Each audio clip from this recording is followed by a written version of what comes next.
Hello.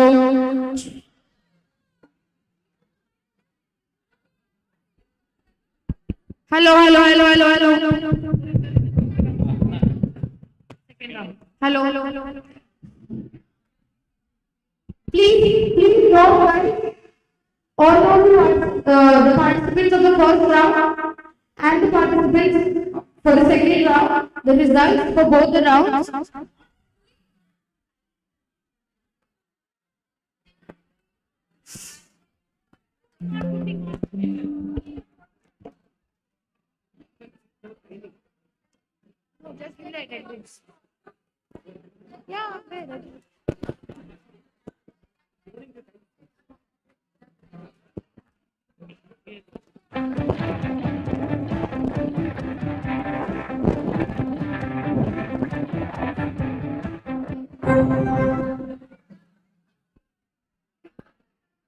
The results for the first round and the second round will be announced after the second round. Is it clear? After the second round, the results for the first round and the second round will be announced. And then we'll start with the final round.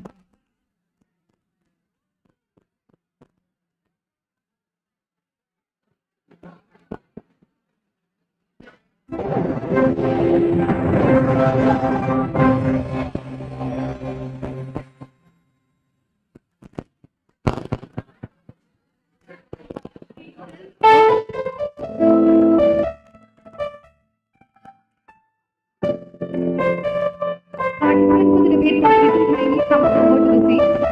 Sit in these front rows.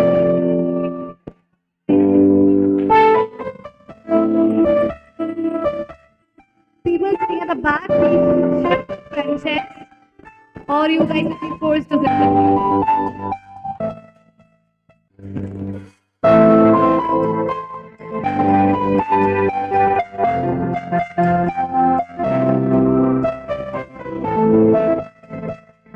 Guys on this side, sitting at the back side, kindly come forward to the seats.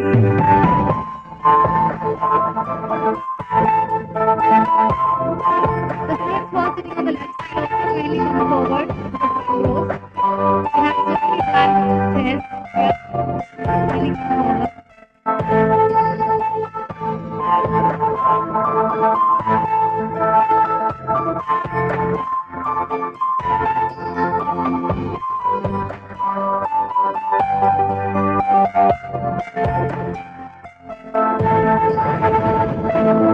Are you ready? We will go.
Students, kindly settle down to the seats as we are about to start the second round of the debate competition.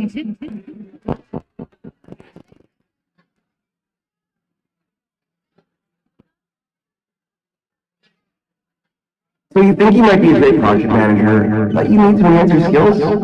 Then get this course on Udemy. You'll learn the tools and techniques of great.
Students, can I have some silence now? We are about to begin the second round for the debate competition. Students, kindly settle down. The ones who are standing, please settle down to the seat, please. I request you all to please be silent.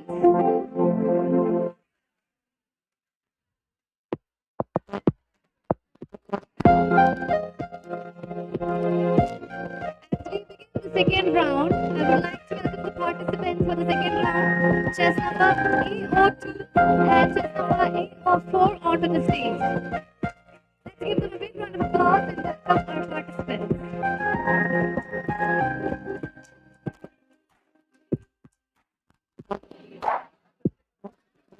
I would like to invite Father Simon, our moderator for the debate competition, to take over. All the best to the participants.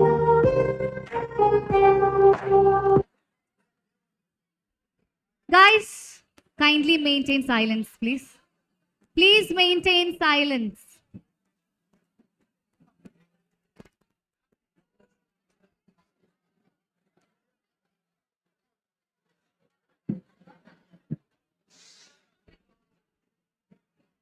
Students, please maintain silence. I request you guys to please maintain silence.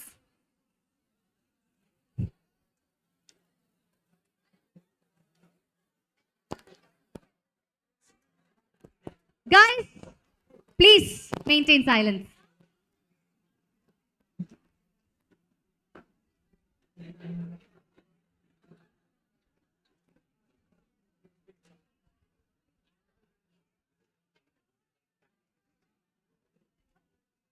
Let's go now, it's time to get busy. Let's go now, it's time to get busy.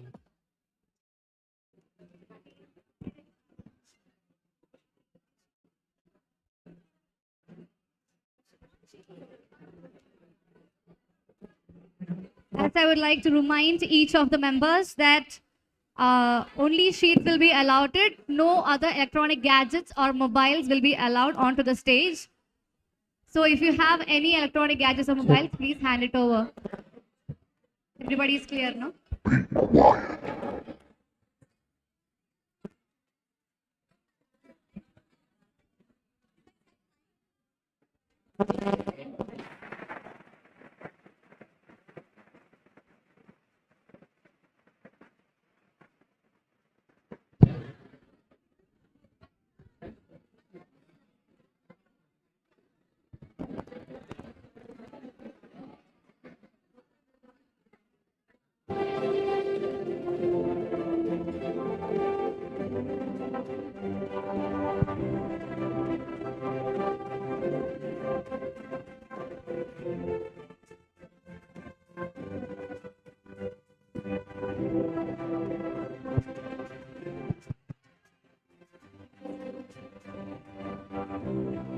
We shall begin.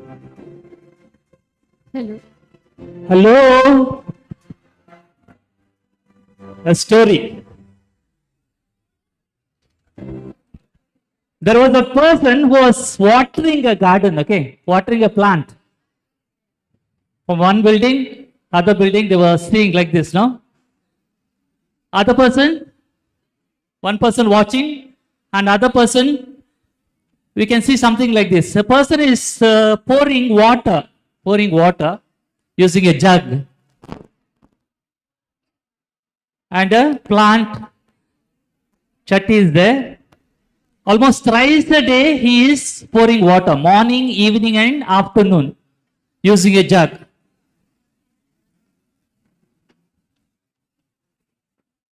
But when you really came to know, there was no water. Jug is also plastic. Plant is also plastic. Everything was plastic. Is it natural? Misbah, is it natural? Or what it is? Artificial. And this afternoon topic is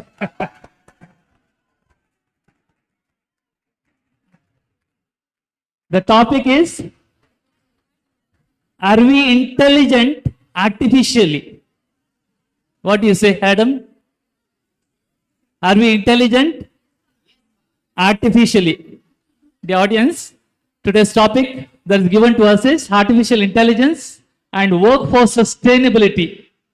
Will automation create or destroy the jobs? Okay, today artificial intelligence has come. So two groups we have. Group A02, who's that? Yours. Led by Adam, Juliet, Mansi, Isabella, and Clarin. A04, led by Sneha, Zainab, Titi, Misbah, and also Kripa. Shall we give a clap? I will not repeat the rules. I hope you know the rules. Shall we begin? Yeah.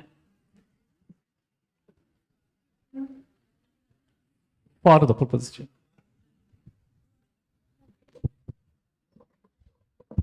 Check. So, artificial intelligence being and the workforce sustainability. So, that we are speaking for the topic, and it is actually a beautiful platform for increasing sustainability because it creates new job opportunities. It leads to increased productivity, increase in efficiency. An example that I would like to quote is from McKinsey's 2017 report, where it states that at least 140 million people have got new job opportunities due to adoption of AI, which I think that is a innovative idea, which is enabling the people to get new job opportunities, which is making them even more sustainable. Also, we would like to add on by saying that AI initially has been made in order to support already existing jobs. So people using AI can make work go faster. It is more efficient, like he said, and yeah.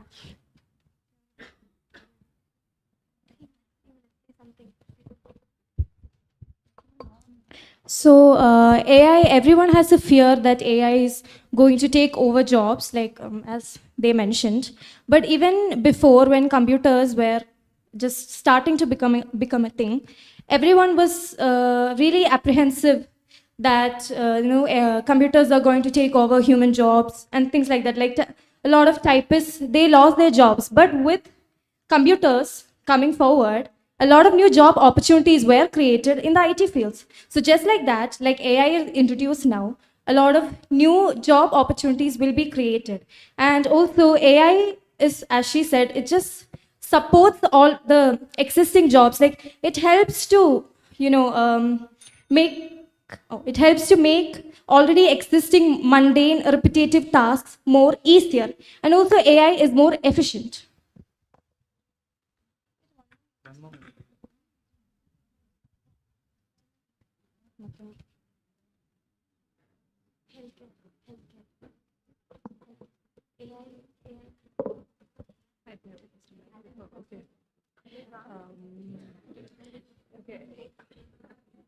So, yeah. 30 seconds. Yeah. So, as these people have already said, AI will never be able to take over skill-based jobs. Only AI will only be able to take over. AI will only be able to. AI will only be able to take over jobs. I think you have to come on this team. On that team. Go to the next group. Okay, since you said the word repetitive, right? So these. Nisba is going to add more spirit. Come on. Yes. Okay. So since you said repetitive, so let's talk about repetitive jobs. So these jobs are mostly, let's say, like clerical jobs, right? And like let's talk about in the context of India, and there are a lot of clerical jobs in India, right? So what happens to India when all these jobs are taken over by AI? Okay, and what is so you guys are doing BSW, right? So it teaches you about the human-centric approach about everything. So how can you depend so much on technology? And okay, you need to, guys. So you need to have a human-centric approach, right? So now you're saying that you need to be able to give these Need a repetitive UGC jobs. video for your So business? Find it's just me not and many clear. other. Adding on to what Misbah said, in a country like India, where the number of population in the rural area is more, and literacy, especially digital literacy, is on the lower side. They have when they lose a large number of jobs like that, they are not just losing their job. They have no means to reskill themselves. They have no accessibility to reskill themselves. So that would mean that not only they are losing their job, not only they are unemployed, they would be left with no other choice, alternatives.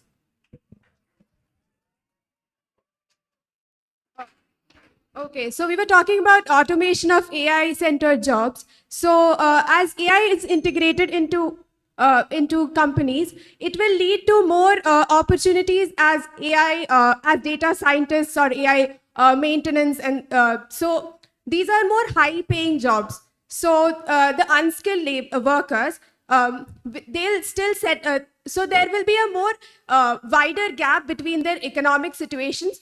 Like the richer people will get rich, and the poorer will still deplete in terms of their economic stability. What about that?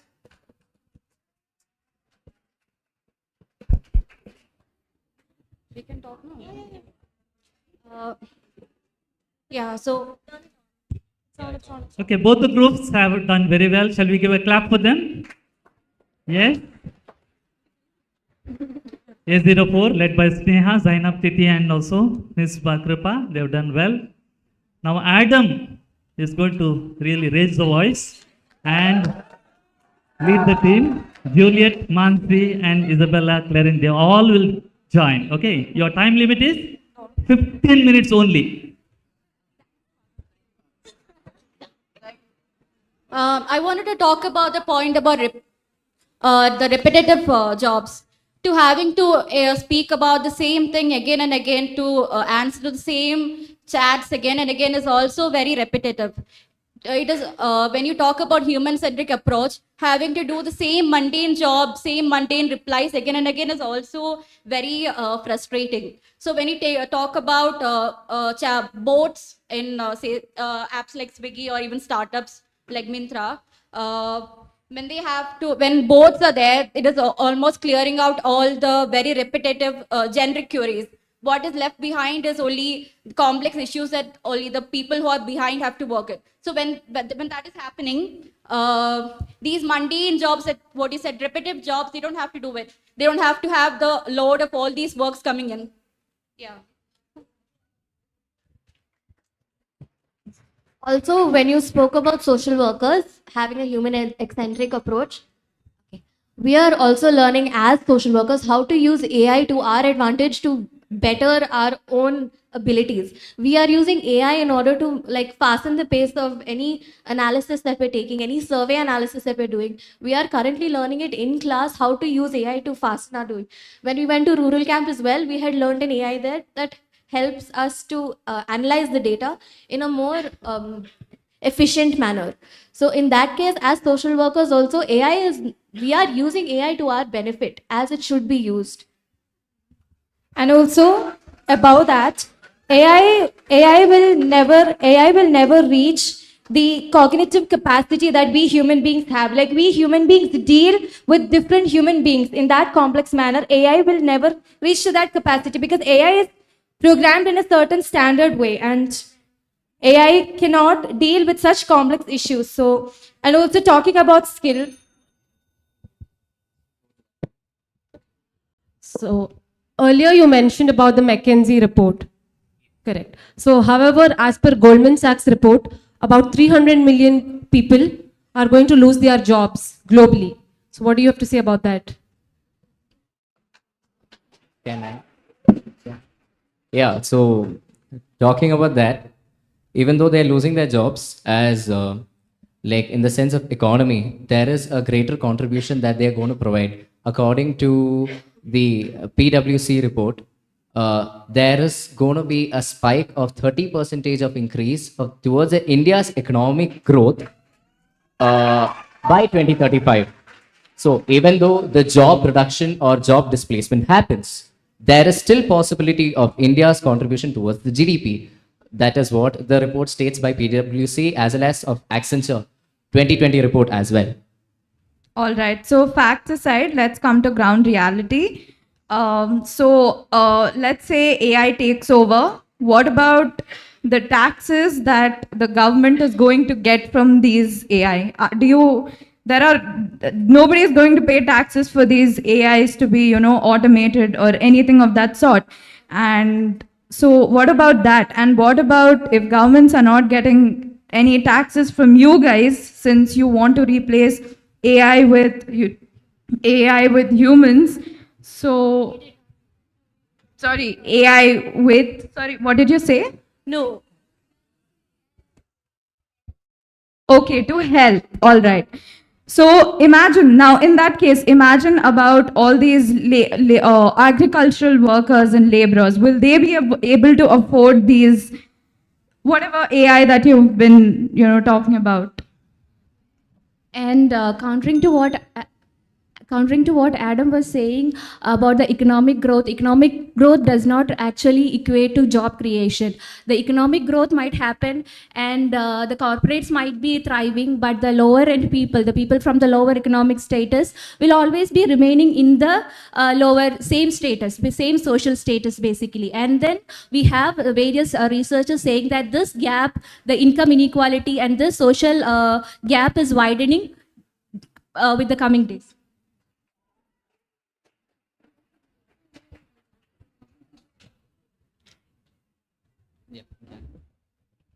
AI is threatening white collar jobs mainly. It's not threatening agriculture sector, and also AI Blue collar jobs.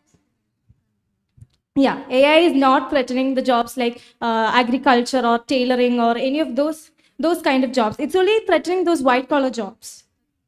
And when it comes to this threatening aspect, it's threatening in the sense like it's not like these people aren't privileged to upskill themselves. Even, for example, when banks came in, when ATMs came in, even a lot of bankers had the same fear of we're going to lose our jobs. A lot of bankers did lose their jobs, but they did upskill after that and they adapted to the situation, and then they learned another skill to get this. And by white collar jobs, we mean that these people already have opportunities to get into fields like AI management. The job opportunities that AI is, okay, the opportunities that AI is giving is what we should be focusing on. Like, we cannot prevent the fact that AI is in our society right now and people are using it. We have to work with AI in order to like use AI as a tool as it should be used. That's what we're trying to say. Okay. You were talking about how bankers lost their jobs and they reskilled themselves. They acquired a new skill and they sustained their jobs. So the bankers have the resources to do. They have access to such platforms. What about those who do not have access to such resources? Especially in a country like India where digital literacy is on the lower end, we cannot expect a person who has been laid off from a manufacturing sector, from a normal daily wage laborer who has been laid off from a manufacturing company due to automation. We cannot expect him to have access to an AI platform or to have a means to access those.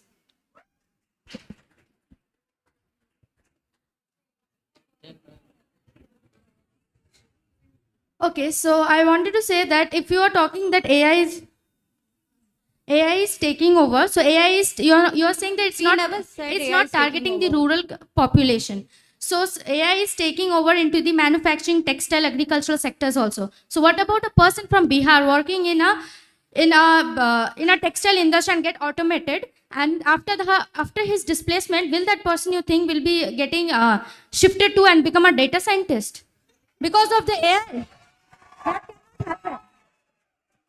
You cannot make a person reskill when they are already a low skill job, and if AI take over that. How is the person working in a in a common shop getting getting affected because of AI? I don't understand. We are talking about people. What about the automations of machines? They are also taking over by the AI driven. We still have machines, right?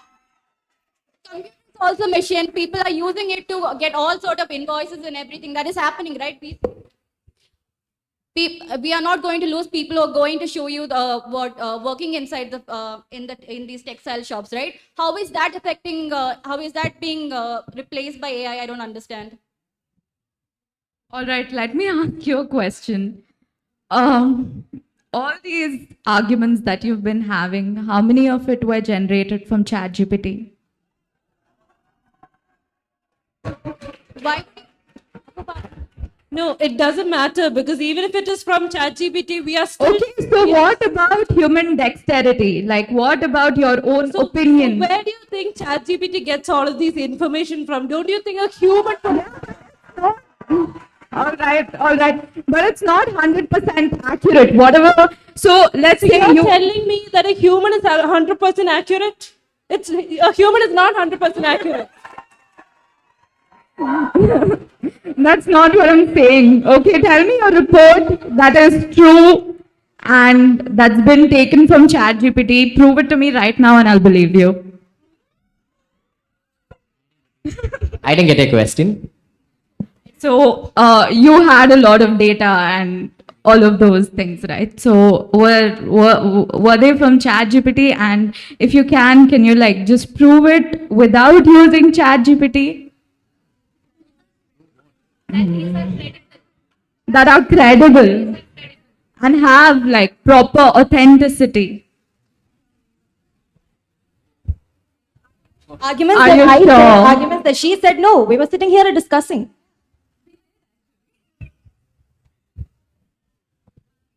Good for you.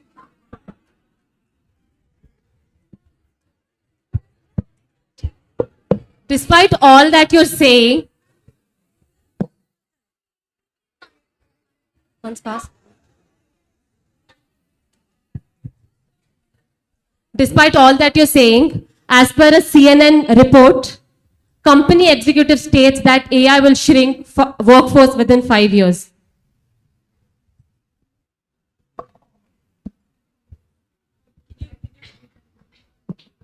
I agree with all that you say. However, one of the reports states that within 5 years, and this comes from company executives, that AI will shrink workforce.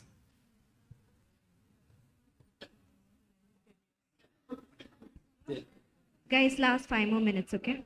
Last 5 more minutes.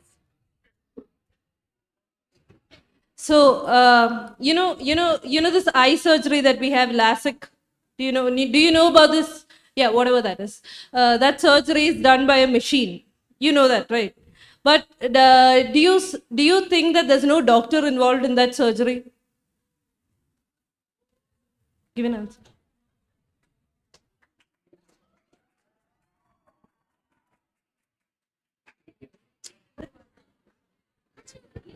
The question is everybody able to afford LASIK surgery? No, we're not talking about LASIK surgery over here.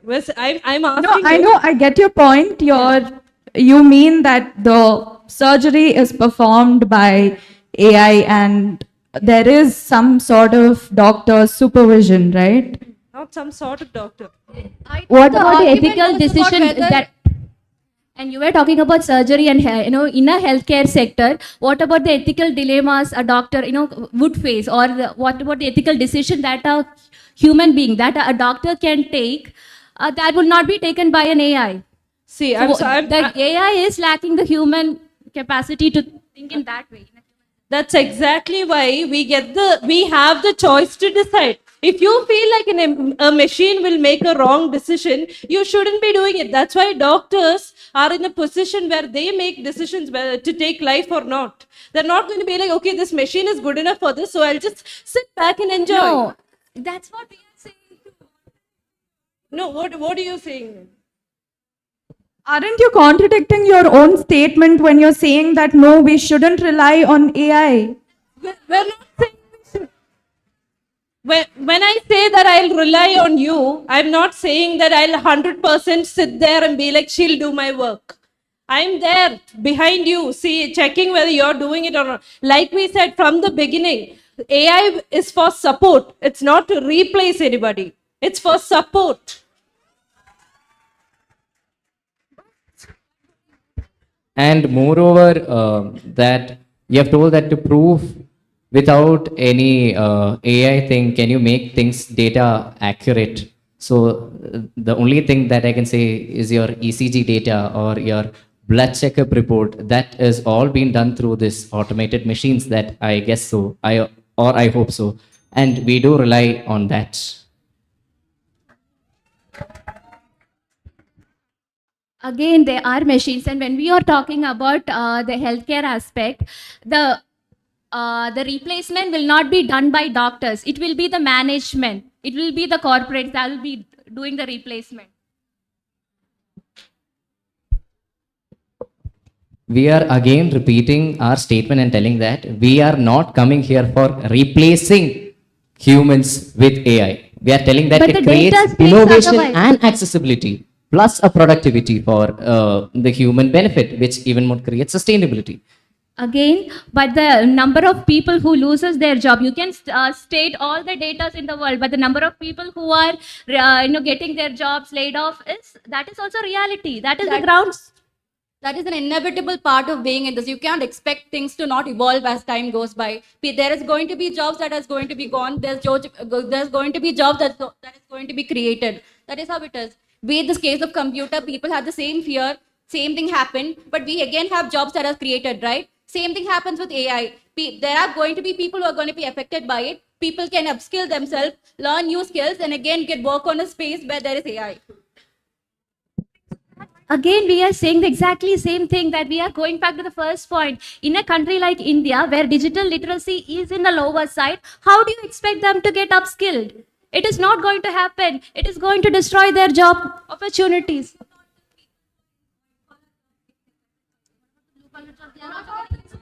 How are the blue collar people who are doing blue collar jobs getting affected by AI? What jobs are they going to lose because AI is coming to their field?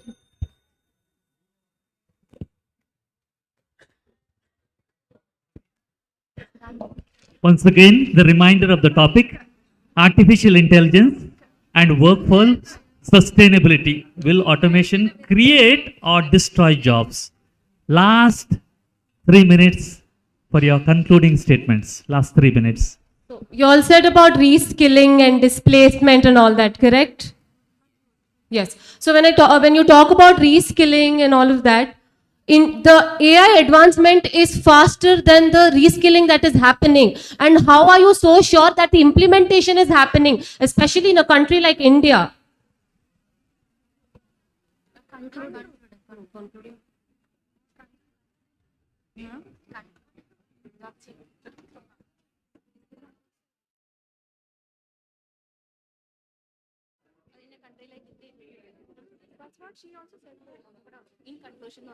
In conclusion, in a country, in developing nations like India, where digital literacy is not up to the mark, we cannot expect people to reskill themselves and cope up with the new technological innovations that is happening.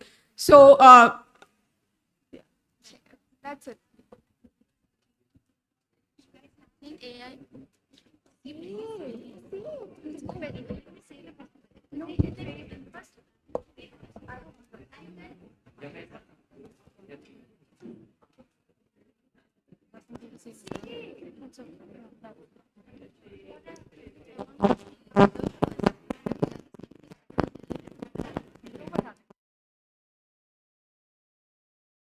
Like you said, India is the developing country, and we cannot expect India to stay in the same level that we're staying. So, tools like AI will help us to move forward. That is ultimately what is going to happen.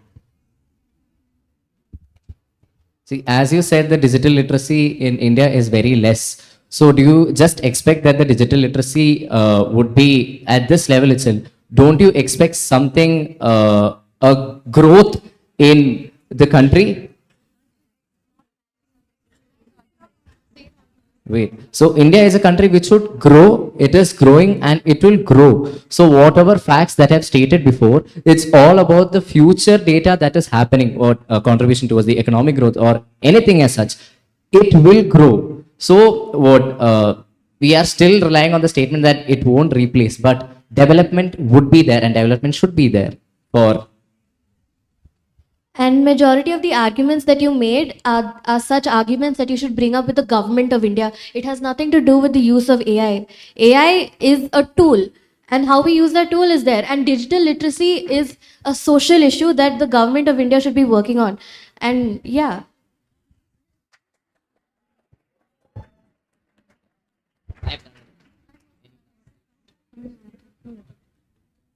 Any last statement?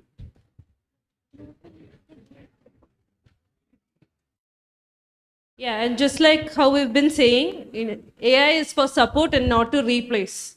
So that's something that we need to think about, because if AI is to replace, it's going to replace all of us sitting here. It's not going to be easy on anybody. So that again, like Mansi said, it should be on the government of India. Since we're talking in Indian aspect, it's up to the government to like decide. Yeah, there has to be laws and implementation on how. Yeah, and on AI ethics, how it will take over or not.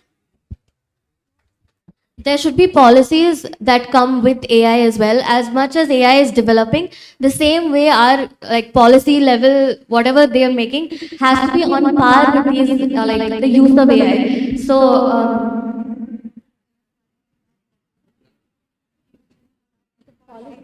Yeah, so the work ethic, like how you use AI, it should be with like the ethical aspect, just like how every profession has their work ethics. The same way the use of AI will come with their ethics. And if the government takes notice of this, they will make sure that certain people, if they are losing their jobs, there will be some sort of backup for them. They will get jobs through the government, because if the government is focusing, which they should be doing, on the people who are losing jobs, then they should also be providing more jobs, including upskill training and such.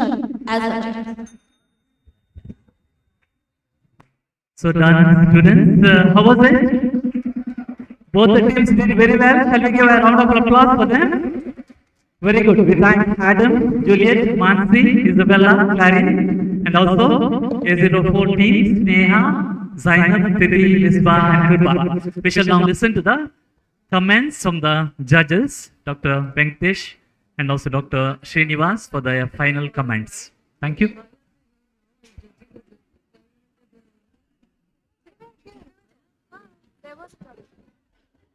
We would like to give few minutes to our judges to prepare their decisions and notes, and we'll let them make their final decision.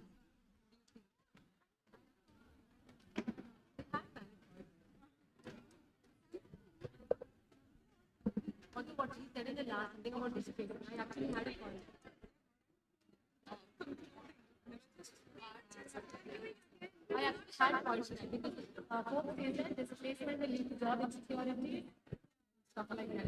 Stress, anxiety, all of it. If that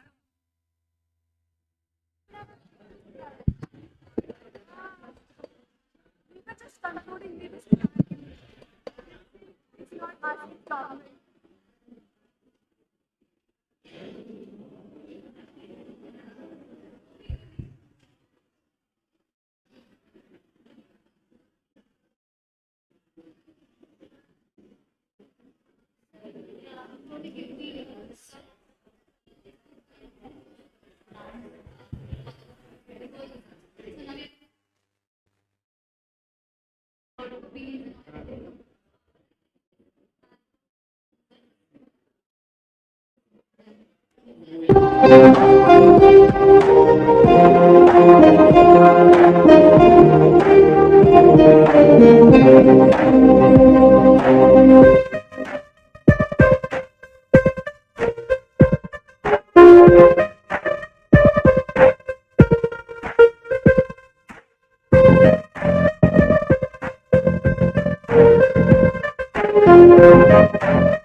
The moment we are waiting for is finally here. Our judges have made their decisions. So let's welcome our judges onto the stage to announce the winners for the first and the second round. Let's give them a big round of applause.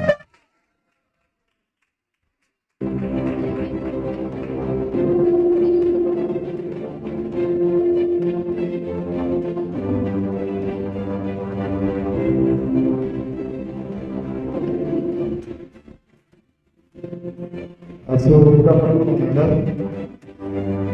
The first both the participants they done very well. Actually, I have asked the student when they have given the topic to prepare for a debate. So yesterday evening they have given the topic and they have presented well as they understood the topic. So the first round, A01 first team got 33.5. It is about far.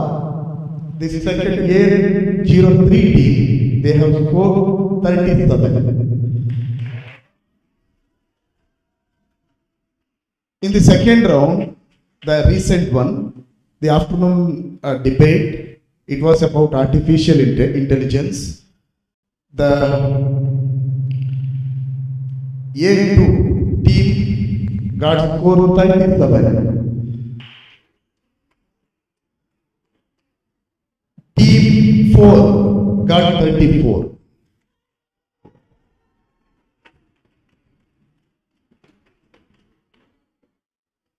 So,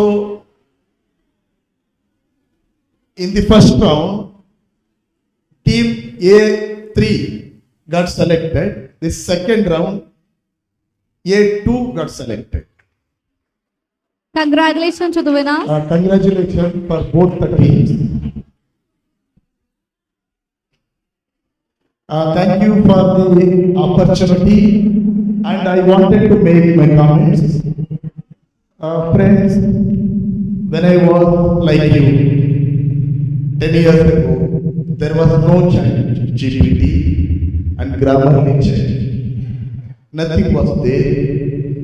When I have written a report about concurrent video practice report, our teacher always correcting what I have done mistake while I was writing. Now, most of the students, within 2-3 days, they will prepare their own dissertation. I don't know how they are using. In the sense, technology will kill our what you call creativity, innovative ideas. Because when I have prepared research article, it was about 3 months, the preparation of the research article. When I was submitted my research article, it has to take at least 1 week to correct themselves as a professor, as a guide, as a supervisor. Now, we cannot tell anything to the student. because of the technology, they will go with the grammar check, and immediately they will get information chat GPT. That is good, because whenever we need information, we have to collect information. That is fine. At the simultaneously, we are not thinking, we are not giving our own ideas. That is also we have to consider. Nowadays, students are very much engaging. Earlier, they used to think, they used to understand, they used to give their opinion.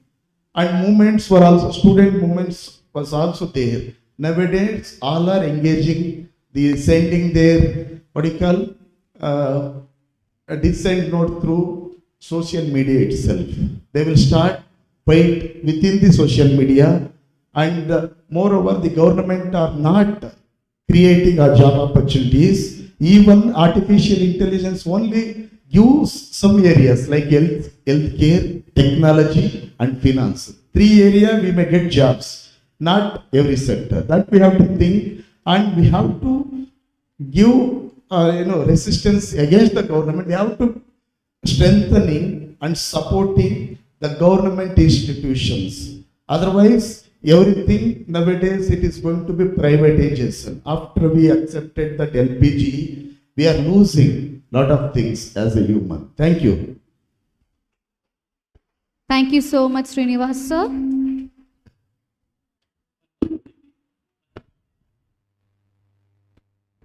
So as we are waiting for the final round is here. Who are the participants? Let's give a cheer for them. We have A02 and A03. Let's give a cheer for A02. A03. Let's give them a big round of applause, guys. Let's welcome them onto the stage for the final round as we going to begin in a few minutes. Participants, please come forward to the stage.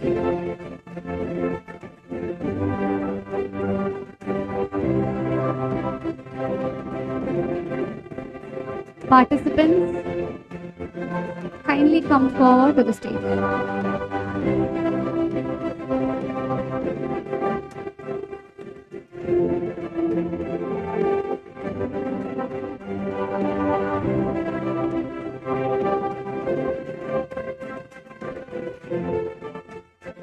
Participants, please come forward to the stage.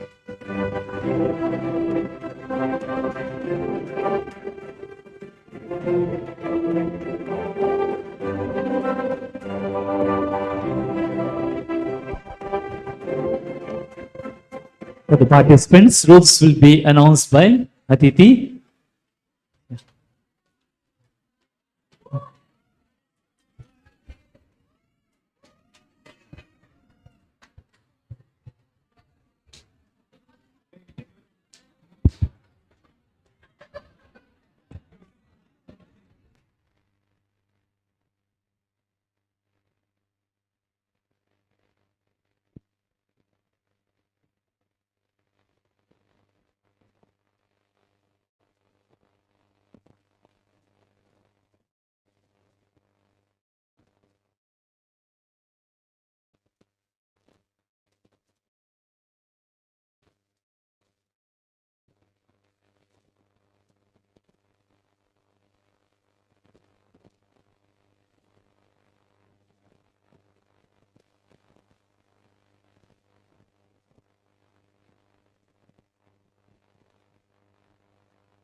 Guys, please come to the stage.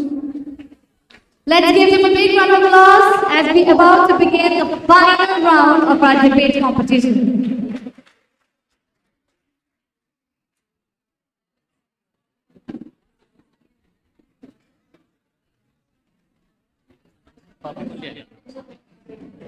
The things is. Yeah. I'll give you the topic.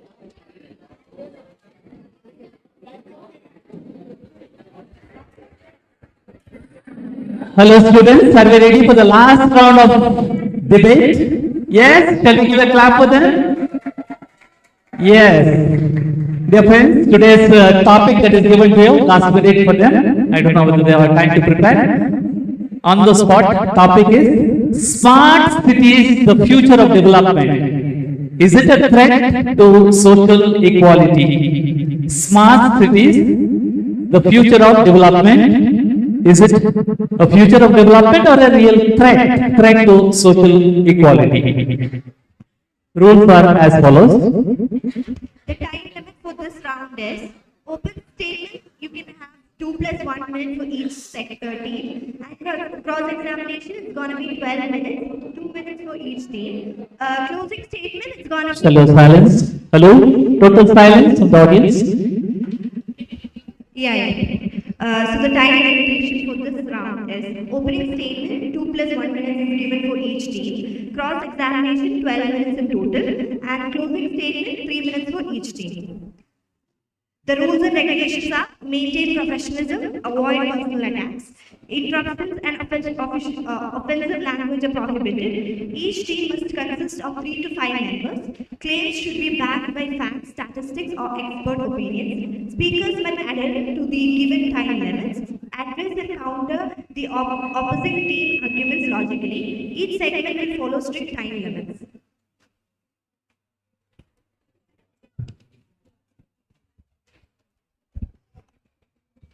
Ready? Are you smart? Which group is smart? This group is smart. You are smarter. Okay. Our cities are going for smart cities. Are they really smart?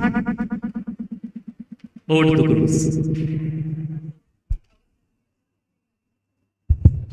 Okay, so the issue with smart cities is that it will lead to gentrification. People from lower income households, lower income families, other economically backward classes, they'll all be excluded from these smart cities, and also it will lead to what? The super rich. It will lead to the creation of a paradise or an utopia for super rich, or even the ultra rich, I guess.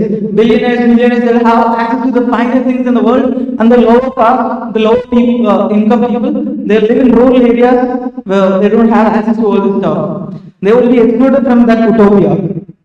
Okay. Another major issue with smart cities, it is basically building new cities on existing land. So these lands, where do these lands come from? Tribal areas, forest areas. So all of these are built on by exploiting the people already living there. So this leads again to a loss of culture, because this brings a new technology, new culture, where India has a wide variety of culture, wide variety of lands, wide variety of people. So all of these will become again one. Like it completely, it destroys the existing culture and the land of people.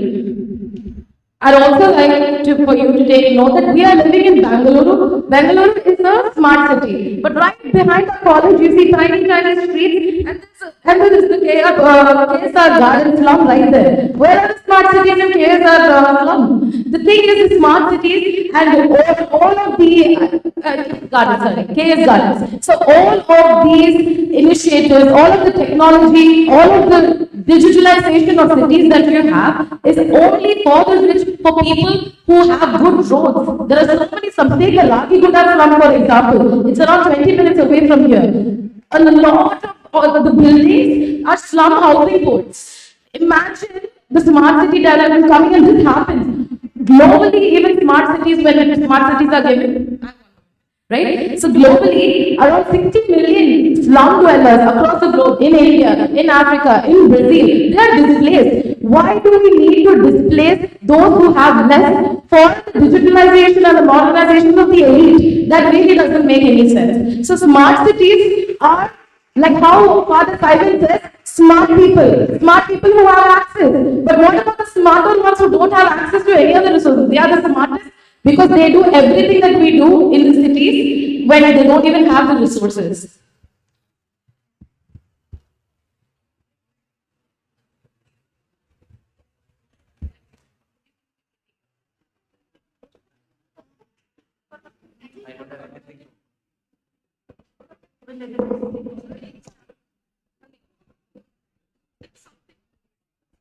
Mansi makes a good beginning. Come on. So good point. But I just like to say that when it comes to planning these smart cities, who are the people who are supposed to be in charge? It has to be the government. It just has to be the government, and the government has to work from grassroots level. If they are not thinking of the people at the grassroots level, then they should not be in those positions. So it should cover the government, and the government has to include people in the slum areas. I'm not saying that this is not happening. Whatever you stated is true, but what I'm saying is that is an issue on the government. It is not the fact that smart cities are a bad idea. Smart cities, they help with traveling. They make traveling faster, easier, especially in metropolitan cities. For example, Bangalore, traffic is horrible. But if you use the metro, which is smart city stuff. If you use the metro, it's faster. You can go to Whitefield within half an hour. And especially, I'm going to bring in social workers as well in this. We have a lot of traveling to do. So using the metro helps a lot. It makes our lives easier, faster, and we can commute. And when it comes to including the poor people and the people who are suffering because of ill governance is the word I will use, because they have to be involved. You cannot make a smart city without the government involvement. So you have to involve all of these people starting from the grassroots level. And that is the main point that I would like to add. Smart cities are not a bad idea. It is supposed to help people live their lives easier in a fast manner, to be more efficient. Yeah, that's what I would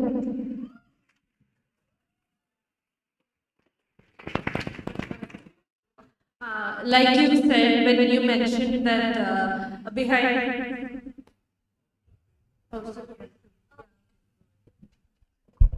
Cross-examination, only 12 minutes will get. I'm glad you got the thing about travel, because a few years back there was a Chennai road highway that was being built, and thousands of homes were destroyed because of that. Just for them to expand the highway, they destroyed thousands of homes. People did not have homes. People were put away from them. So this shows clear example of social inequality when it comes to smart cities. And also another point you made about governance, ill governance, you said. So when we have ill governance, do you think do you think anyone in their right mind would want something so technologically advanced, which is bought by the people who are governing so badly? Because when you take an example of China, which is again a smart city, they're constantly being surveilled. The surveillance is so intricate that their political views, their personal lives, everything is being constantly kept track of. So if that comes to India, because of smart cities, and when we have governance, who do you think will be exploited? I'd also like to thank you for bringing up that point, because I think Rajendra sir will be able to attest to this.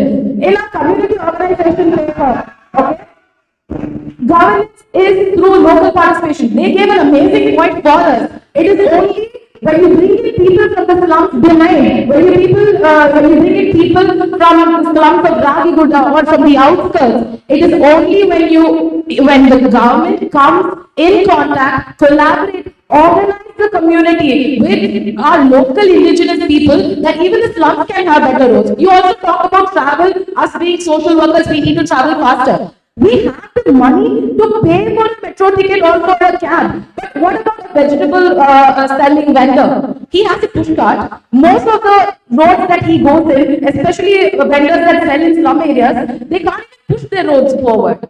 When we went to the Ragiguda slum, when Terence and I went to our field work, the first thing that they wanted was, we do not want any high-tech, mechanisms. We just want good roads, good plants, good trees, and a space for us. What happens to all these people when the spaces are being constantly taken? The role of the social worker, yet again, thank you, it's very important, because we have to be catalysts, advocates, facilitators between the government, between the people, to make sure that smart cities are not just for the elite or for the rich, because Bangalore so much of forest cover when I came as a kid. Right now, according to polls, Bengaluru has lost 88% of its tree covers after the smart city initiative. So there are not just social inequalities or economic inequalities, but also environmental inequalities that you should be taking into consideration. And adding on to Vandita's point, So, as you tell about the local participation, we as social workers are intervening with the people in order to ensure that what their facilities become even more better. We are intervening with them. That's why we are sent to field work as social workers. Even though there is government loopholes, there are surely government loopholes that has been happening where most of the people, as you had said, ma'am, that most of the people had lost their homes. Government would, because there is no government's participation or government's loopholes is happening, that's why they are not getting any sort of compensation for that. That's the first and foremost thing. Or if there is any disaster happens, the government would take some or the other measures in order to give some certain things like compensation for them. And yeah, talking about smart cities, it not only goes about the technological advancement, it also goes for promotion of the green technology as well. Like, so it makes it even more efficient when you make a city smarter by using green ways of like technology, like green fuels and all the other stuff. That will also make even more the city smarter, which makes less polluted and even more efficient. Also, like how you had said, you mentioned that we gave you a point about the governance and all of that. So, I don't know how it becomes your point, because even when there's a smart city, there's still a government. There are still social workers that exist. So, like when things like smart cities come up, the government should be accountable. And as social workers, at least what I do during my fieldwork is that I go to all of these migrant communities that come from West Bengal and from Bihar, and then I help them find.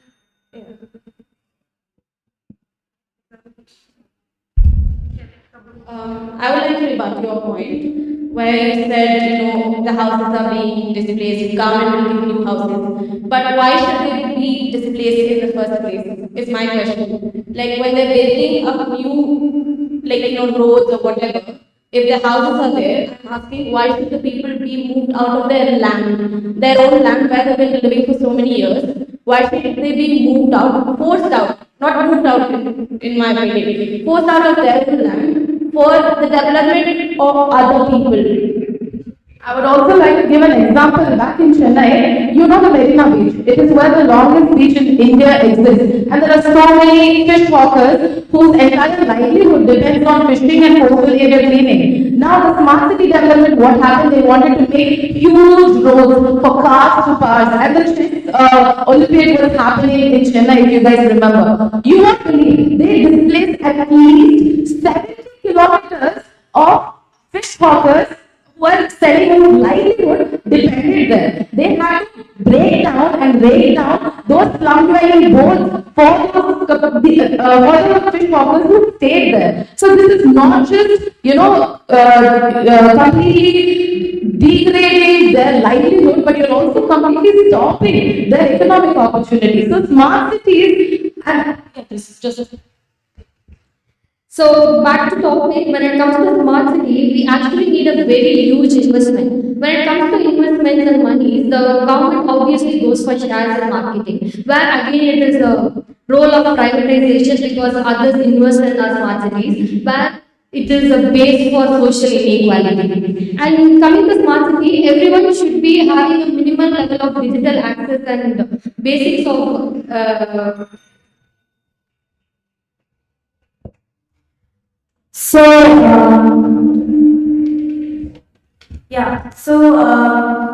development is necessary for us, and these ideas like smart city, it is actually to bring up development. So it is, don't you think it is the problem of the government that they are not properly taking care of the people who, like, when smart cities are being built, because as I said, people are being displaced, and they are being displaced with the promise given to them that they will be compensated for this.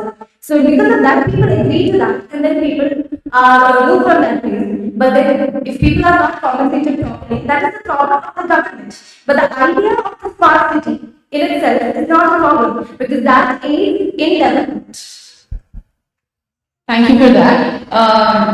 So I completely agree that the government is accountable for all of it. If the government is accountable, then why are thousands of crores of investment going into smart cities when potholes are not being covered, when sewages are not being treated rightly? Why?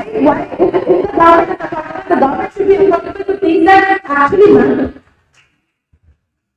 Also, India is one of the highest tax countries in the world. So, what is the government doing with this tax money if it cannot build a smart city properly? And you are speaking about people's development. What's the point of development if a basic marginalized people's life is destroyed and you are developing someone else's life? And that is why I yet again come back to development-induced displacement, because our development is somebody else's problem. Our development is somebody else's complete inaccessibility to livelihood. We shouldn't be so evil to have all the facilities for us, but there are people who don't even have basic facilities. All the smart cities, smart buildings, the digitalization of every single button that you use. First, let's go to rural communities, let's go to urban rural population, have at least 60% of them don't even have proper borders or boundaries or parapet walls around their community. The safety, so smart cities talk about, I think you would give me a point saying crime rates have been, lesser, lowered, surveillance has become better. But yet again, what about the crime rates that are happening right here in Bangalore, in the urban slums? So these are problems that, yes, the government should take accountability, but where, for whose cost, for what cost and why?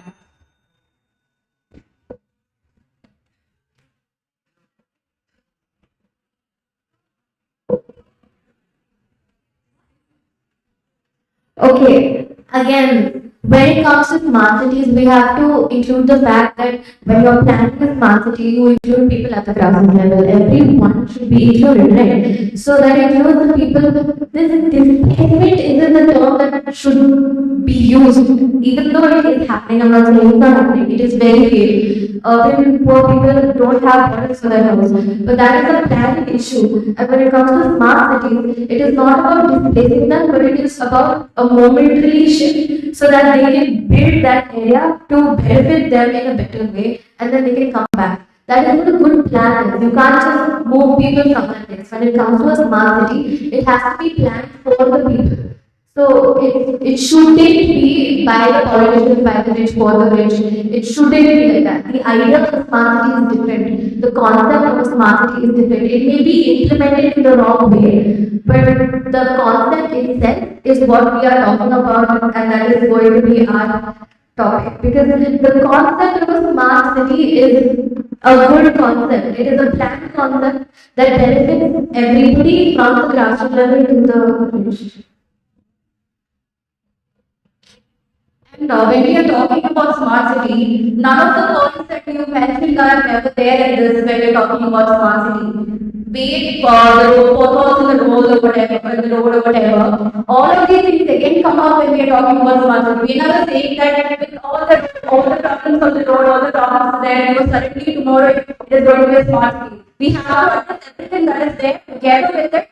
If we have to again develop the place to a better, to something better. We are never going to ignore what is happening there. Without addressing all these problems, we are anyway never going to get to the point where, say, Bangalore or whatever city it is, becoming a smart city.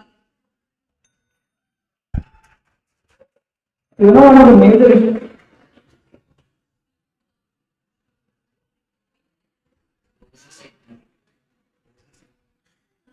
How was it, students, so far? So we are coming almost to the end of this debate. Both the groups will get only 2 minutes. Over to Adam.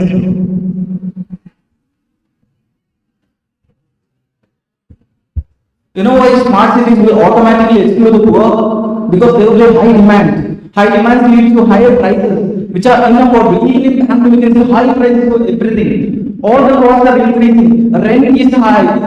It's not possible for low-income families to afford such prices. So hence, we need to automatic gentrification. People simply cannot afford to live in a smart city. The prices will be too high.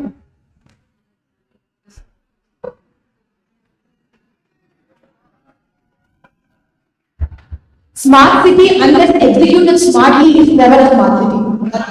So, the smart city is which comes with my teammate said with a higher price higher amount, and also exclusion in the world of rich utopia. Is it purely smart? We have basic problems to focus on. We have enough tax and money to focus on basic problems like providing basic facilities and covering up road potholes and everything. So that is the more that is where the country should mainly focus on. After that, after finishing all the basic needs that should be given to the people, we can focus on smart cities. First of all, that's the first thing they should focus on, and after that, we can focus on smart cities. It's not smart enough to focus on smart cities when you don't have smart people in the government. So we'd like to give a concluding remark by saying that smart cities are yet again smart for the people who have the privilege of accessing it. It's extremely a stupid city if a person who doesn't have the privilege or the benefit to access the resource. That is nothing but a stupid city with stupid people investing stupid amounts of money, millions and crores of money into something that is not going to be beneficial for all. Technology and digitalization is here to bridge people, not to bring a utopian elite and a completely, not that what kind of society that we live in. So, thank you.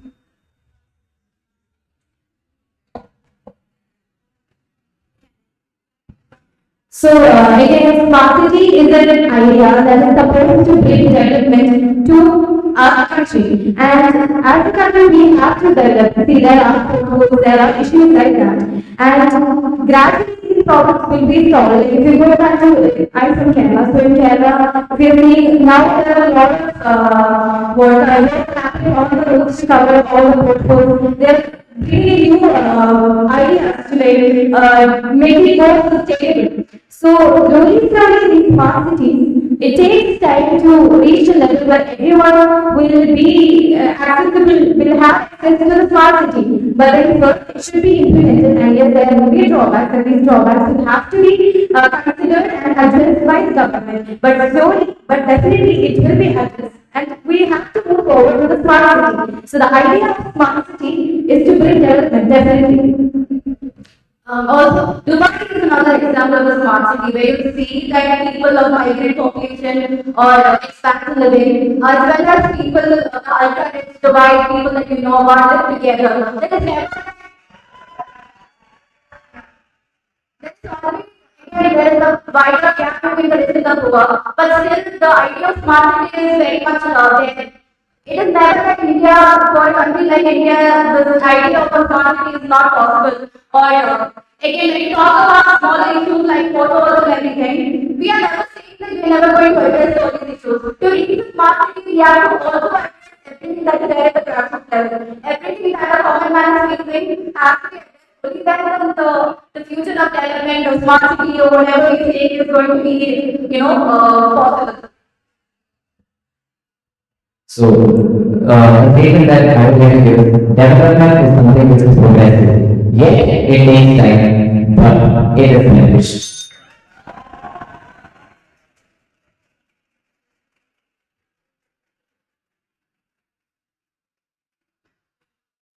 Dear friends, how was it? How was it? How was it? Then shall we give a clap to our friends? Vandita, Sohi, Baby, Shajji, Smriti, and beside Adam, Juliet, Mansi, Isabella, and Clary. So nice it was. All of you participated, dear students. Before judges give the comments, we had a very good, beautiful debate today on smart cities. How smart are our Indian smart cities? To be really smart, we need really smart people, smart governance, smart budgeting, smart environment. and only then I think we'll have smart cities, especially Bangalore. So keeping this in mind,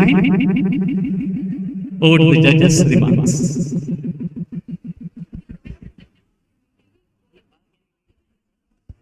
Kindly, we'll get ready for Thank you so much, participants. Once again, we'll give them a big round of applause for our second MSW and first MSW.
So once again, Guys, please maintain silence.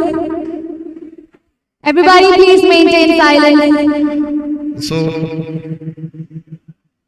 So far, I appreciate your enthusiasm. All the students participated well, and they have done wonderfully. And our role is to assess, evaluate based on the whatever they have given, the parameters, right? The clarity of the topic and the content. What are the content they produce when they are dealing with the opponent, and the use of argument, and style of presentation and time management. Based on these, we have evaluated all the 4 teams. So finally we came at the end. So the smart cities, before, how many you know that before there was a smart city concept in India? 2014, before there was a concept, Jawaharlal Nehru. That was a mission was there. 2015 it has been renamed Smart Cities. And those who selected cities, they are getting 100 crores for the development purpose. So what kind of development purpose you have to throw on light? So we need, in the process of development, there is a required the smart cities concept. It is not a big deal. We assess based on their presentation, the content, whatever parameters given by the authorities. Thank you, one and all, to all of you.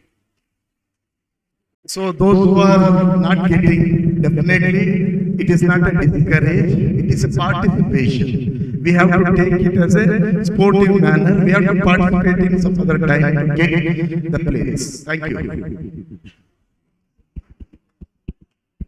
Adding to Dr. Srinivas' comments, basically how team completely involved in the discussion, particularly this debate competition, how team performs, that makes the difference, as well as sharing knowledge, as well as picking points from the opponent, countering whatever best you can put across your point of view to justify yourself.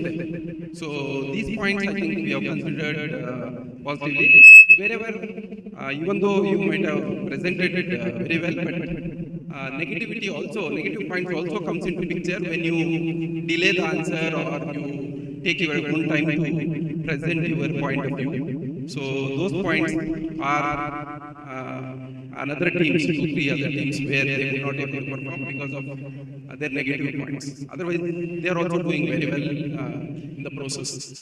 Maybe in that way, all the 4 teams done a good job. I wish all of them, I think you learned good way of dealing things in the social work. Debate, one of the skill sets which you should have when you are dealing with people. I think wish you all the best. Thank you very much for the opportunity.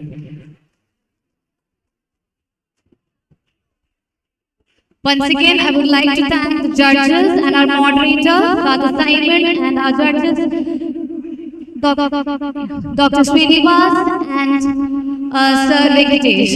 So we'll give them a big round of applause for our judges and our moderator, and we'll move on to the valedictory section. The results will be announced during the valedictory section.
Please maintain silence. We'll be starting soon.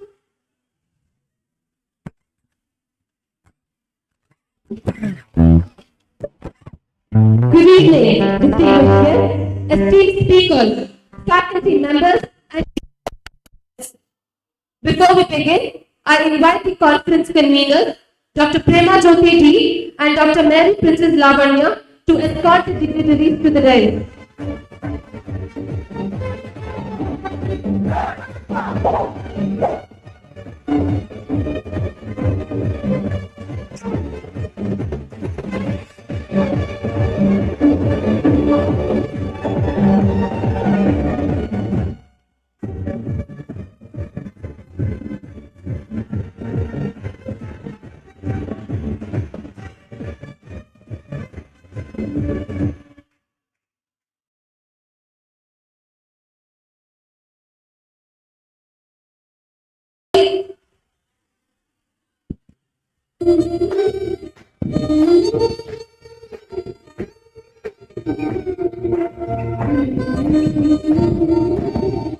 I request the audience to please maintain silence.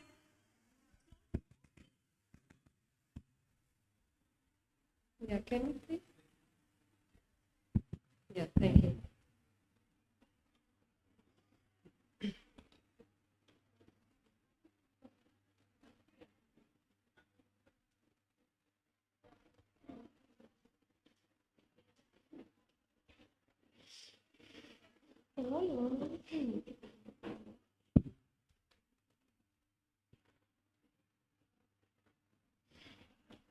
As we gather for the valedictory session of Sparks 2025, it is truly a moment of reflection and gratitude. Over the past 2 days, we have engaged in thought-provoking discussions gained invaluable insights, and strengthened our collective resolve to work towards sustainable transitions for people and the planet. Before we proceed, let us begin this session by seeking the blessings of the Almighty. I invite the social work students and leaders in prayer.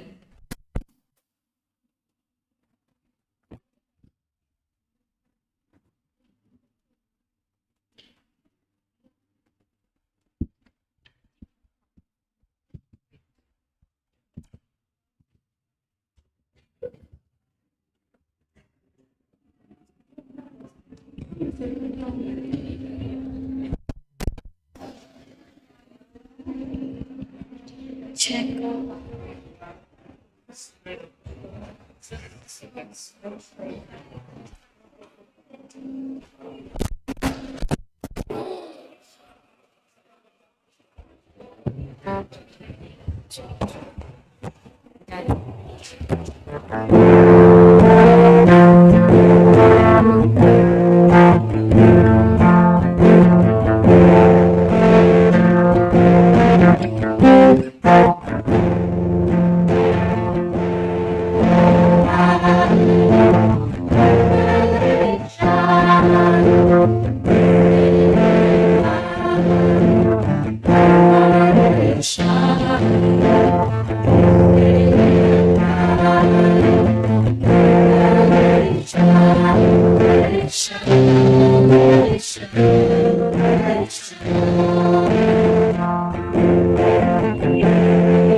It is a great joy and heartful warmth that we have all gathered here today, united by a shared vision and purpose. Let us now extend a warm welcome to all present here. It is my privilege to invite a visionary leader, a dedicated academician, and a mentor to many, Dr. Ellen Godfrey, Head of the Department, School of Social Work, St. Joseph's University, to deliver the welcome address.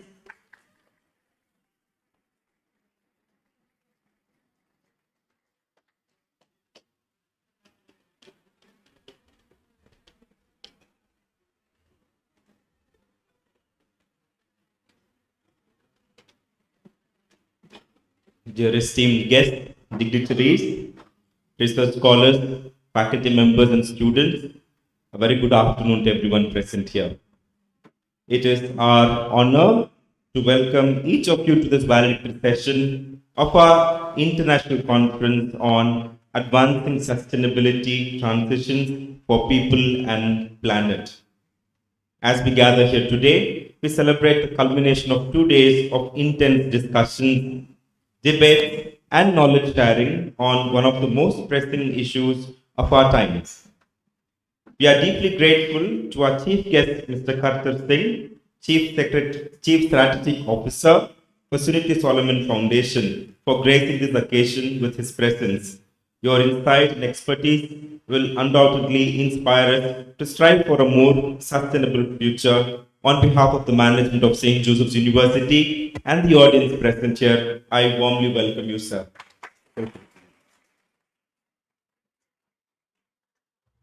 In absence, I would like to extend a warm welcome to our guest of honor, Dr. Venkatesh Nelukunte, Secretary to the Chief Minister of Karnataka, Government of Karnataka. Sir is yet to come. He is attending a session right now, so we believe he'll be able to make it halfway through the program. But in absence, from the management of St. Joseph's University, I warmly welcome sir.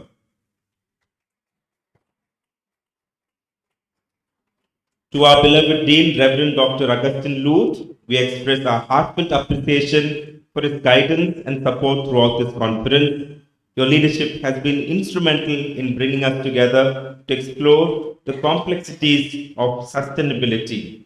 A warm welcome to you, Father. We acknowledge the tireless efforts of our conveners of this international conference, Dr. Prema Jyoti D and Dr. Mary Princess Lavanya, who have worked diligently to ensure the success of this conference. On behalf of everyone here, I warmly welcome you both. Welcome. We also have the student conveners, the representatives who are one among you who have put in their leadership, their best efforts to organize this 2 days conference. Those who are seated on the dais, I warmly welcome you. I welcome all our faculty members present here, research scholars, students from the School of Social Work St. Joseph University and the other institutions as well who are present among us.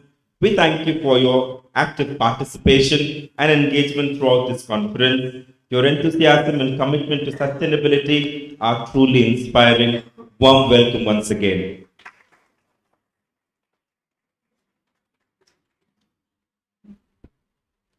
Thank you, Dr. Godfrey. The past 2 days have been an enriching exchange of ideas, insights, and perspectives. Through thought-provoking keynotes and dynamic discussions, we have not only expanded our understanding, but also challenged existing narratives, fostering a deeper commitment to meaningful action. As we reflect on this transformative experience, I now invite Captain Akshay, Assistant Professor, School of Social Work, to present the summary of the conference.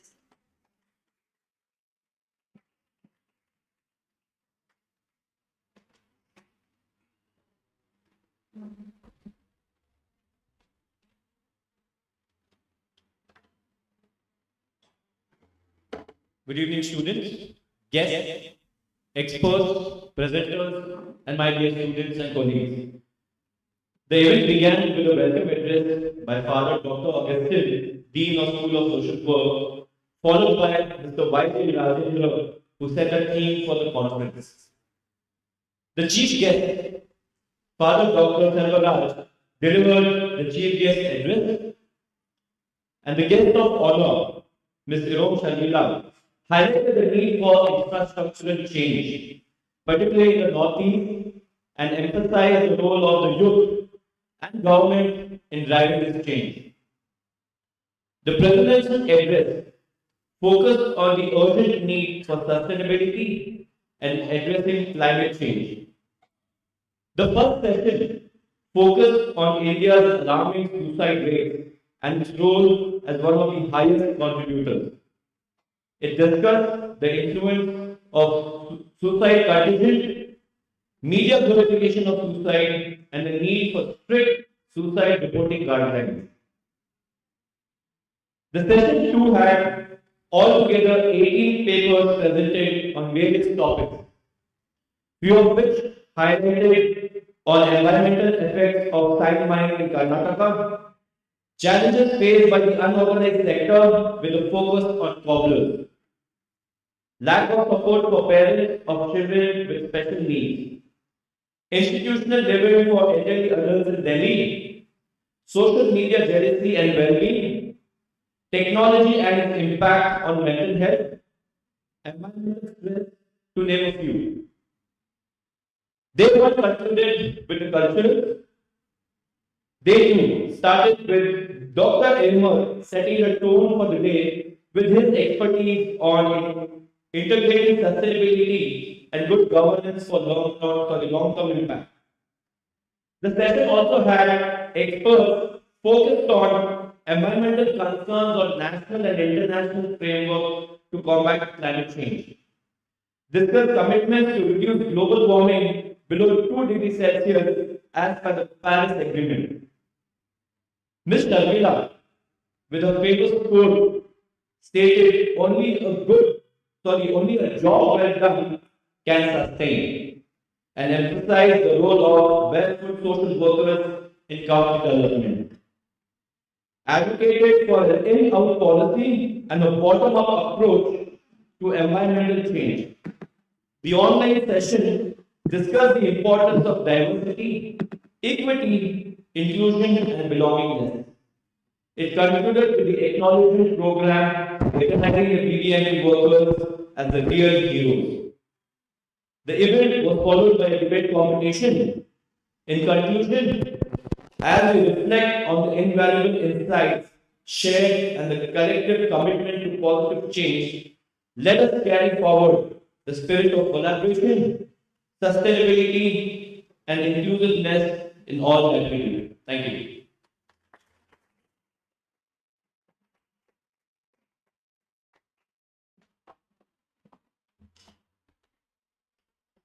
Thank you, Captain Malik. At the heart of progress lies leadership, visionaries who guide us towards a future that is both ambitious and sustainable. Today, we have among us one such leader whose expertise in strategy and development has significantly contributed to shaping impactful initiatives. It is an honor to welcome our chief guest, Mr. Kankar Singh, Chief Strategy Officer. Before we hear from him, I invite Theo Simon to introduce our esteemed chief guest.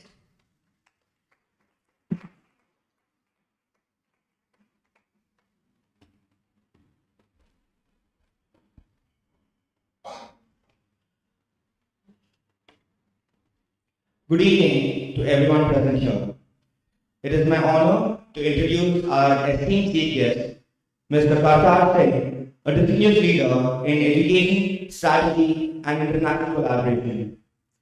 Mr. Kartar Singh is the Chief Strategy Officer at the Suniti Solon Foundation and an advisor to various organizations in India and the UK, focusing on teacher training, education, and environmental conservation. With over 3 decades of experience, he has played a key role in shaping bilateral collaboration between India and the UK, particularly in education, science, and research.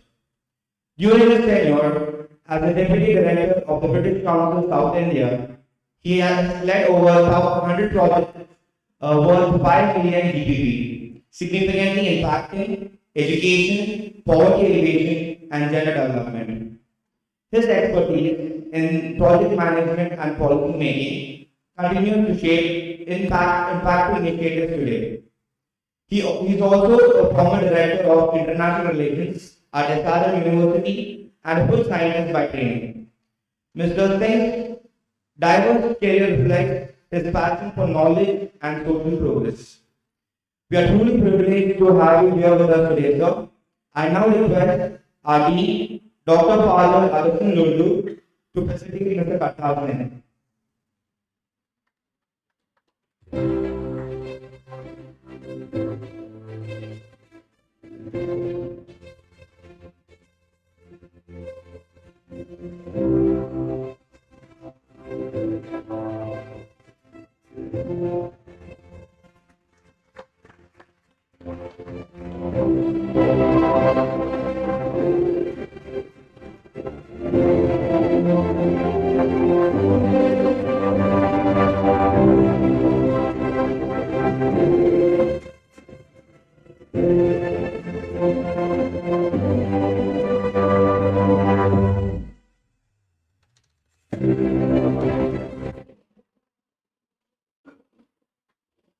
I now call upon Mr. Kartar Singh to address the gathering.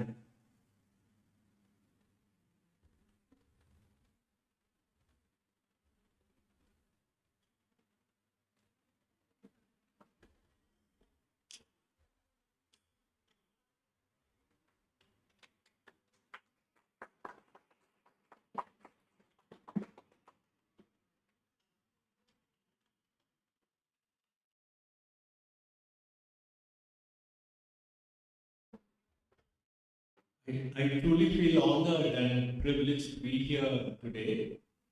I think this is a wonderful get together, a wonderful meeting, and I feel overwhelmed by the warmth of your welcome and to know that I really feel encouraged that all of you have been able to achieve so much in just 2 days. I mean, just listening to the summary of the 2-day conference, I feel you really achieved a lot. I mean, just you've covered such a wide breadth of topics from sustainability, which I think kept coming back very often in your deliberations, and looking at global issues, climate change, for example. I mean, climate change was not something I had heard of during my school days. It's something new. And it's been happening, but people are talking about it only now. And to also touch upon something like this high incidence of suicides that are happening, which is plaguing society, causing so much distress. Looking at the special needs of children and how parents manage the special needs, and this whole aspect of social media, the explosion of information, and how quickly information gets shared. Mental health is such an important topic. Some of the work that we do, we think it's work in a particular sector, but very soon we realize that actually it borders on mental health, that without addressing this whole mental health aspect, we are not going to make real progress in that particular intervention. Diversity, equity, these are really very important topics. So I feel very happy to know that all of you have been talking about these very, very important topics. And I feel that the university should also feel proud that they have such a wonderful group of students and faculty who have been able to get the best out of the students and to be able to talk about these aspects. Actually, a university department of social work is very well known to us at Surti Salma Foundation, because we have had, I think it's something like 12 of your students who interned with us. And I was really very excited when I came in and I saw Divya. She's one of your students, I think, first year PG. And she spent some time with us recently. And we found that the students from St. Joseph's are uncut this, because we do get students from other universities, but I think the level of commitment, your grasp of what the social issues are, your ability to quickly integrate into the work that we do, and to bring a new dimension to our work. That's very important, that we also take away something from your presence. So we really welcome all of you to come and do your internships with us. And I want to thank the faculty also for reposing so much confidence in our organization, for sending your students to do a tremendous, wonderful job with us. I must also congratulate the organizers for choosing the topic for the conference. Advancing sustainable transition planet, the road ahead. And I find two things very interesting here. I mean, just debating sustainability transition for people and planet would have stood by itself. It would have made a very good discussion session. It's an important topic. But to add two very strong words to it, one is advancing. Say that we are going to advance sustainability transition. Such a strong word to advance. And advance means to move forward in a purposeful manner to make progress. So I found that very innovative and unique that we thought of not just talking about sustainability, but to take that agenda forward. And the second is to add the road ahead. Sometimes we forget, so we're not looking back, we're looking forward. It's a very forward-looking agenda. And the idiom, the road ahead, refers to a future, to a journey. We all know that this journey is going to be fraught with problems, obstacles, because the sustainable transition is not easy to accomplish. But I think each one of you is committed to that. I will just give one or two examples because I know it's been a long 2 days and we need to get on with this meeting as well. Now many of you are have so many bright career options in front of you. You can become a counselor, you can become so many things. For example, I was talking to Divya, who wants to become a counselor. And so that is her chosen path. And you'll be quite interested to know because we run a health center, HLA, that's devoted to HIV AIDS. When a patient walks in, the patient, unlike in most other hospitals, they meet a doctor. Here, the patient does not meet a doctor. The first point of call is the counselor. Because someone who's affected, what do they need? They need to talk to someone who will understand the context in which they are suffering. So that is very important. So the first point of call is, I know so many of you are probably going to the daily counseling. It's that point. And we find that to be transformative for the patient to actually meet the counselor, and then the counselor plans the rest of the journey within the medical center. And the person who actually started our biopsy center was Dr. Suniti Solomon. I don't know how many of you have heard of her. She was really a pioneer ahead of her time. She was a medical doctor, microbiologist. And she was one who first identified the HIV/AIDS virus in the Chennai population.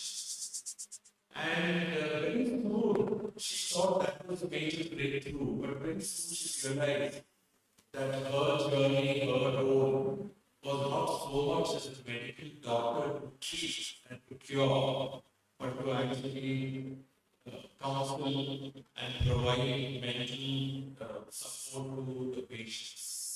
So she, in a very sort of staggered manner, reduced her clinical inputs and almost became a full-time social worker, like many of you are going to become in terms of your career. And when I met her several times during that time, and she used to only think about the mental impact on the affected patients and the impact it has on the family, immediate family and society. So I think that is where all of you are going to play a very important role in societal transformation. And as the theme suggests, the transformation is going to be important because major change is not going to happen overnight. It's going to be incremental change. Whether it's climate change and overnight, it's not going to disappear. It will have to be incremental measures. So I want to end with this. I want to thank the organizers for inviting me for this meeting. It's lovely to be at an institution.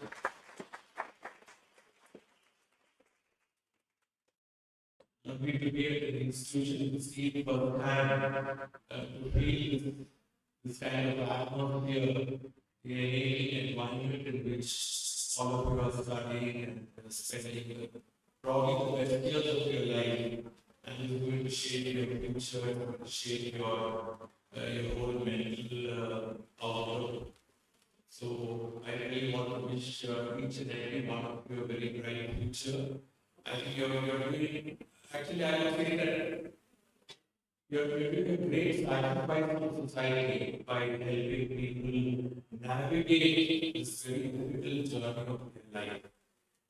That I want to congratulate all of you. And also the very committed faculty that you have over here.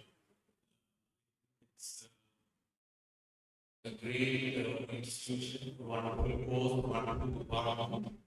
And thank you once again for inviting me to be here.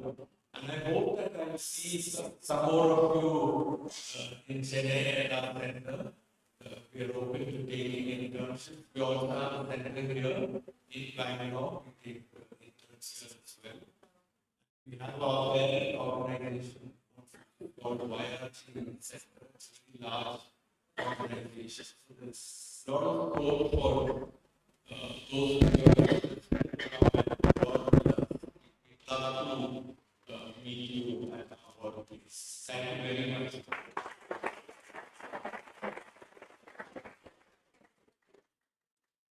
Thank you, sir, for that insightful and thought-provoking address. Before you take your seat, may I please request you to facilitate our judges for the debate competition. I request the judges, Mr. Srinivas and Mr. Venkatesh Murthy, to please come on stage and accept our token of appreciation.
So as Spark 2025 comes to an end, we had planned a short video representation.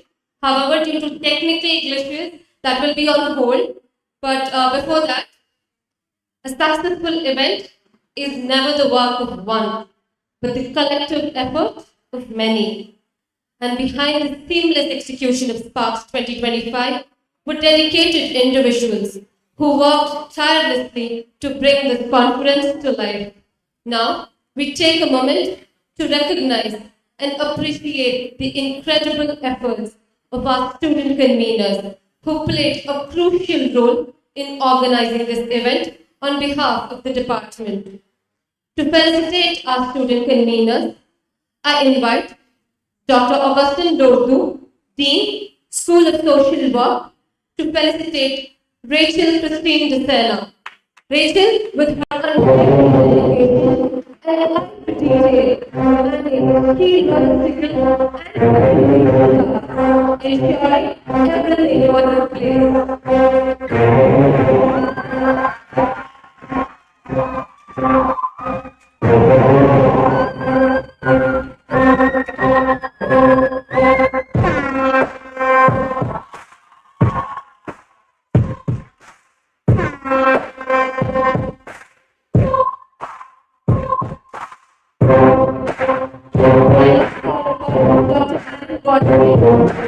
School of Social Work,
And now, it's time to look back at the dedication, teamwork, and impactful moments that made this event truly special.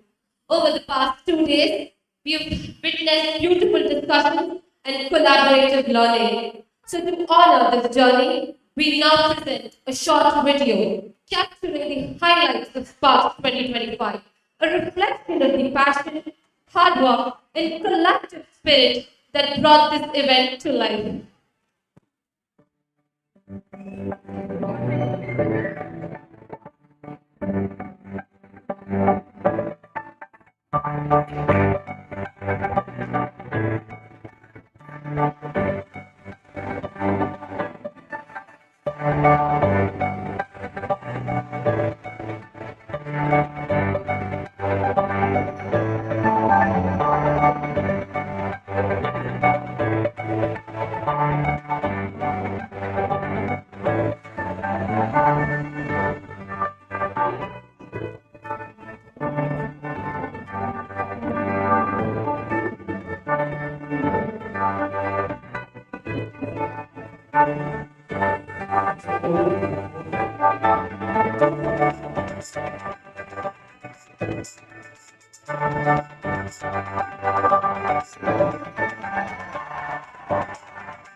think that Mr. Prakash Singh is the Chief Financial Officer and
A conference of this scale is the result of tireless efforts, meticulous planning, and unwavering dedication. As we conclude, it is only fitting to extend our heartfelt gratitude to all those who made Sparks 2025 a success. To express our appreciation, I now invite Dr. Mary Princess Lavanya, Associate Professor and Convener, to deliver the vote of thanks.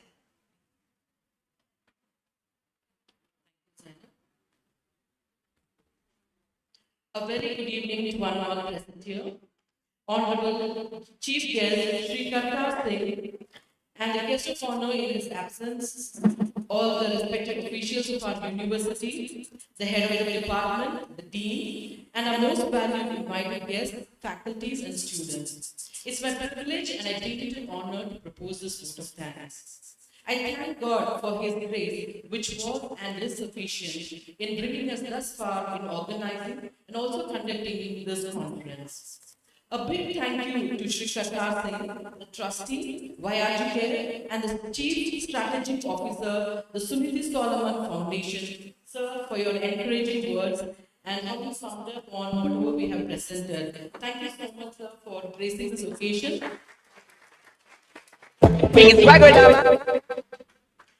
I thank Dr. Venkatesh Nirikuti, the Secretary to Chief Minister, Government of Karnataka, and he is also a well-known writer. In his absentia, because he has been motivating and he has supported, we thank him in his absence. I take this moment to thank all the panelists of both the days for taking their time off to share their knowledge and expertise to make every deliberation a meaningful one. Thank you all, dear panelists. I thank all the paper presenters and delegates who joined us representing various institutions. Thank you all for enriching through your presence online and offline. In absentia, I would like to take this opportunity to thank and place our heartfelt thanks to our beloved Vice Chancellor, Father Dr. Victor Lobo, for his constant encouragement and motivating us to go ahead with this international conference. We thank Father and the entire management. I thank our Pro VC, Dr. Regina Matthias, for gracing the occasion and encouraging us day one. I also take this opportunity to thank Registrar and the entire management for constantly supporting and encouraging us. I thank Dr. Shahana Sabni in her absence for her session on suicide and role of media. And also we thank her for the collaboration that she has brought to the department. I thank God for the leaders of our School of Social Work, Reverend Dr. Augustine, the Dean, and Dr. Godfrey, the HOD, for their constant support at every step since the time that we planned for this conference, and also for their welcome address now and during the inaugural. We can clap generously. I can't imagine this conference without a very important person. I guess you all know Dr. D. Premajyoti. Ma'am has worked meticulously on every detail. She's worked on every minute details of the conference to make it a grand success. Let's hear it from ma'am once again.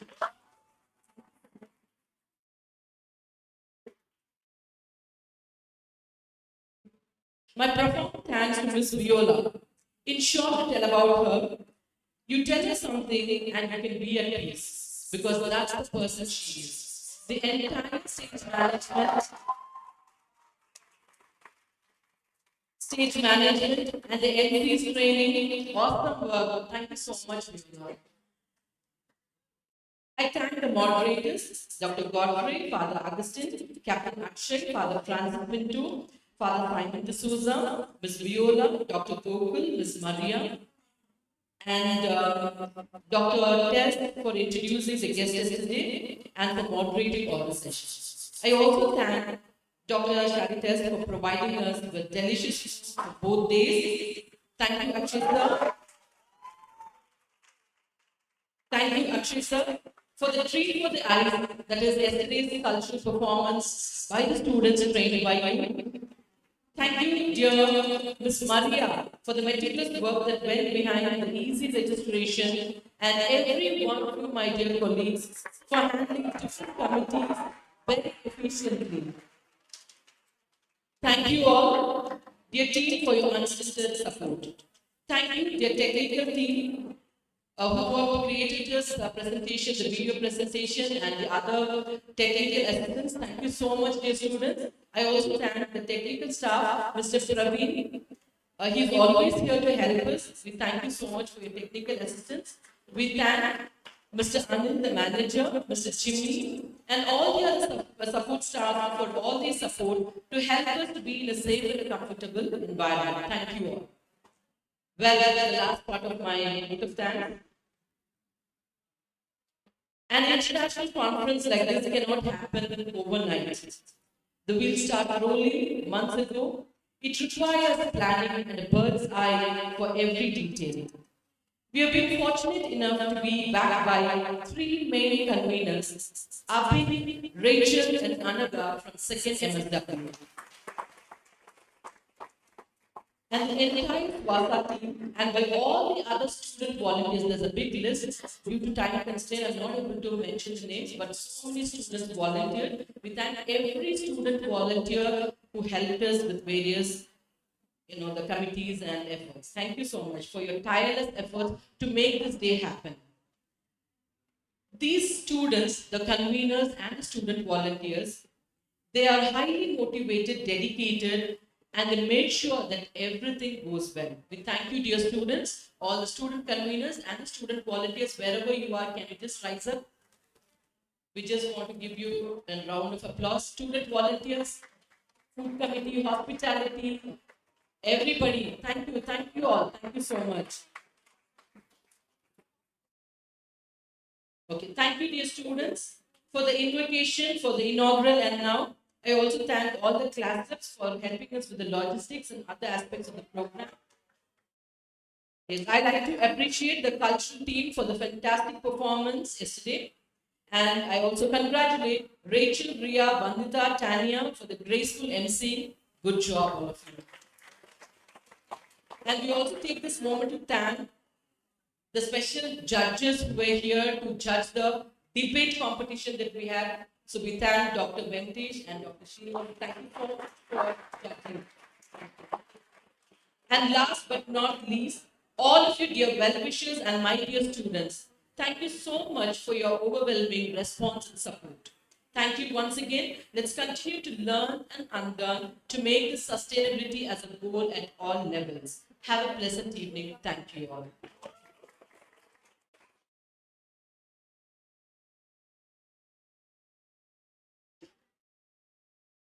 As we draw this remarkable session to a close, let us carry forward the wisdom shared, the connections made, and the inspiration ignited here these 2 days.